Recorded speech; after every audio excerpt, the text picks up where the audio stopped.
Assalamualaikum warahmatullahi wabarakatuh. Selamat pagi anak ibu semuanya. Pada pertemuan kali ini kita akan memulai perjalanan sejarah yang menarik, yaitu mengkaji keberadaan dan peran penting Kerajaan Samudra Pasai yang berdiri di Nusantara antara tahun 1267 hingga 1521 Masehi. Mari kita telusuri bersama bagaimana kerajaan Islam pertama di Aceh ini berkembang, berinteraksi dengan dunia luar, dan meninggalkan jejaknya dalam sejarah Indonesia. Sejarah berdirinya Kerajaan Samudra Pasai. Kerajaan Samudra Pasai merupakan kerajaan Islam pertama di Nusantara yang berdiri di wilayah Aceh, tepatnya di pesisir utara Pulau Sumatera. Dibentuk pada abad ke-13 Masehi, kerajaan ini memiliki peran penting dalam penyebaran Islam di wilayah Nusantara. Asal-usul Kerajaan Samudra Pasai. Kerajaan Samudra Pasai diyakini didirikan oleh Malik Al-Saleh, seorang pangeran Perlak. Perlak merupakan kerajaan Hindu-Buddha yang terletak di Aceh Timur. Malik Al-Saleh kemudian memeluk Islam dan mendirikan Kerajaan Samudra Pasai sebagai kerajaan Islam pertama di Nusantara. Ada beberapa faktor pendorong berdirinya Kerajaan Samudra Pasai, yaitu penyebaran Islam. Penyebaran Islam di wilayah Nusantara telah dimulai sejak abad ke-13 Masehi. Selanjutnya, letak geografis. Samudra Pasai terletak di lokasi strategis sebagai pelabuhan perdagangan yang ramai. Letak geografis Kerajaan Samudra Pasai. Kerajaan Samudra Pasai berada di wilayah pedalaman. Pusat Kerajaan Samudra Pasai pada akhir abad ke-13 berlokasi sekitar pantai utara Sumatera di sekitar wilayah Lok Semawe. Pusat tersebut ditinjau dari administrasi pemerintahan. Wilayah kekuasaan Kerajaan Samudra Pasai pada abad 14, tepatnya pada masa kejayaannya, diapit oleh dua sungai di pantai utara Aceh, yaitu Sungai Pasai dan Sungai Peusangan. Ada beberapa pendapat yang mengatakan bahwasannya luas dari wilayah Kerajaan Samudra Pasai sebenarnya lebih luas hingga muara Sungai Jambu Anyer yang berada di sisi selatan. Sehingga dapat disimpulkan letak Kerajaan Samudra Pasai berada dekat dengan sungai, yang hulu sungainya berada di daratan tinggi Gayo. Ada beberapa raja yang cukup besar hingga membuat Kerajaan Samudra Pasai mengalami masa kejayaan. Yuk simak video berikut ini. Yang pertama ada Sultan Malik Al-Saleh pada tahun 1267 hingga tahun 1297 Masehi. Pada tahun 1267, Kerajaan Samudra Pasai dipimpin oleh Meurah Silu dengan gelar Sultan Malik Al-Saleh. Di masa pemerintahannya, Kerajaan Samudra Pasai berhasil menguasai Selat Malaka yang pada saat itu menjadi pusat perdagangan internasional dengan lada sebagai salah satu komoditas ekspor utama. Selain lada, Kerajaan Samudra Pasai juga mengekspor sutra dan kapur barus. Yang kedua ada Sultan Muhammad Az-Zahir pada tahun 1297 hingga tahun 1326 Masehi.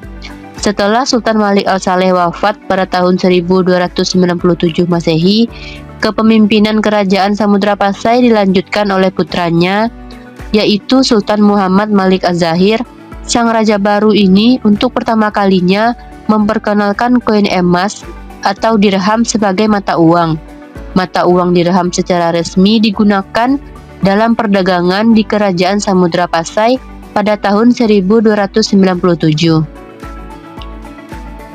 Muhammad Malik Az-Zahir memuat Al-Sultan Al-Adil yang artinya Sultan harus memberi keadilan terhadap masyarakat.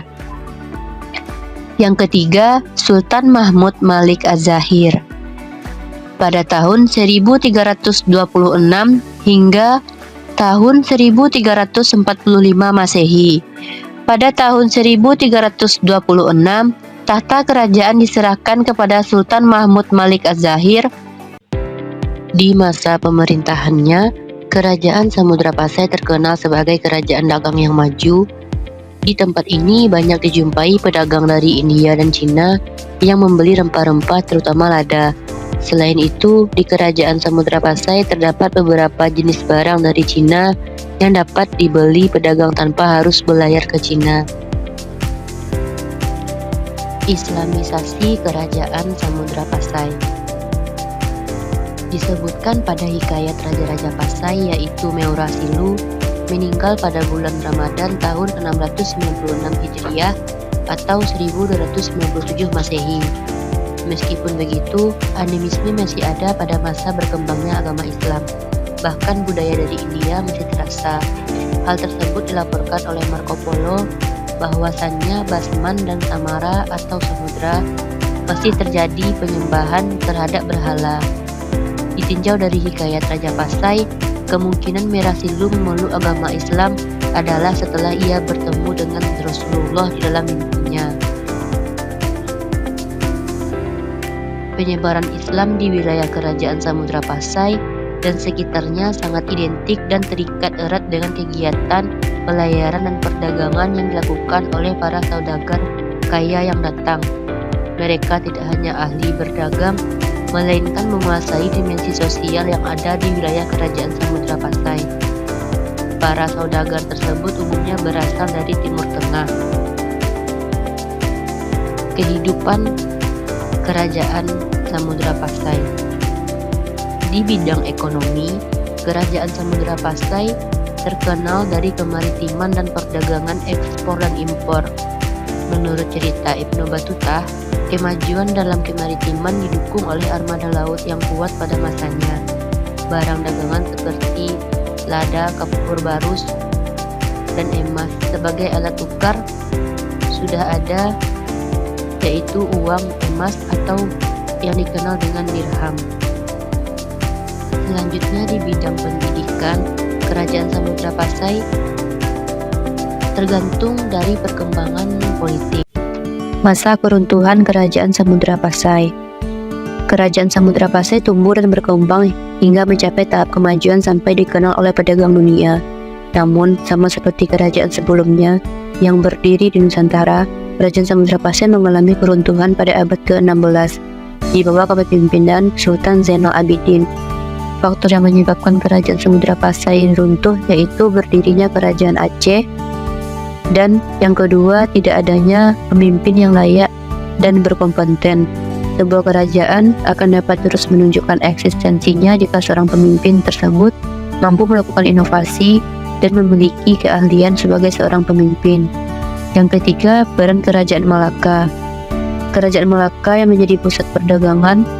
Lokasi dari tempat berdirinya Kerajaan Malaka sangat strategis yang membuat kerajaan tersebut menjadi pusat perdagangan yang menggantikan peran Kerajaan Samudra Pasai.